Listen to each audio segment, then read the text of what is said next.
Today, anytime I hit too hard, they say he was rambling. Rambling?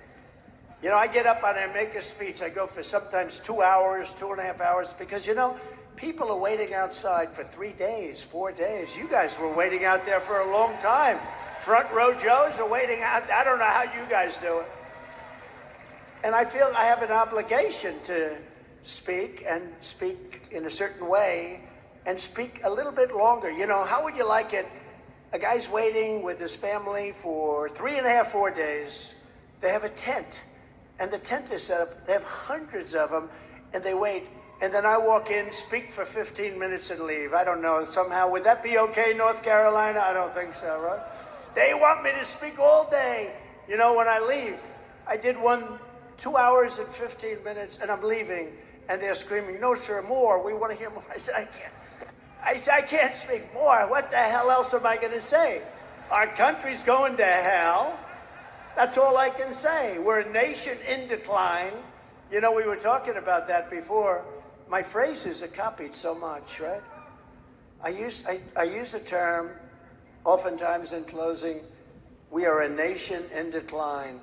We are a failed nation. And I think it's a beautiful phrase, although I don't like the topic very much. I don't like what it represents, but there's a certain beauty.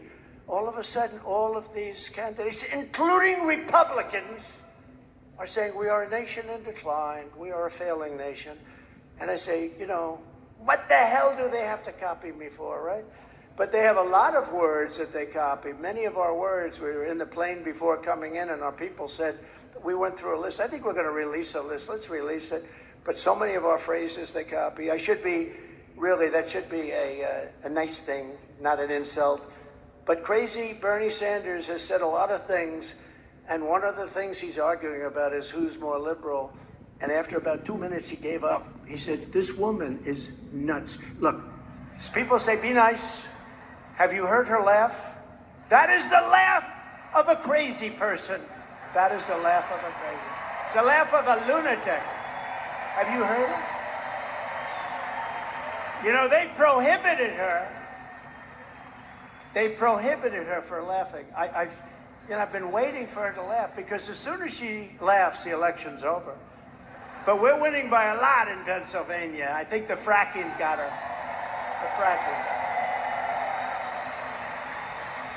But she has been prohibited from laughing. You know, she used to do an interview. She who the hell laughs at an interview like that? You know, I'm interviewed all the time. I may smile. I mean, they're asking you questions about things that it's not like a comedy club. And she'd break out. That's one of the reasons she refuses to do interviews, I think, because she laughs. It's so horrible. No, it's so horrible. But you know, she hasn't done an interview like in 30 days or something like that. And I do one every day. If I pass, I just did one backstage. I just did one backstage with a very good reporter. But you're supposed to, don't you sort of have an obligation? You know, you're running. They're going to try, this is her form of the basement. Now, the basement for him was good because, you know, they had COVID. They didn't want him to catch COVID. He ended up catching it anyway. But, you know, it's a very dishonest, the whole system is very dishonest. But she should be at least talking to the press. She doesn't.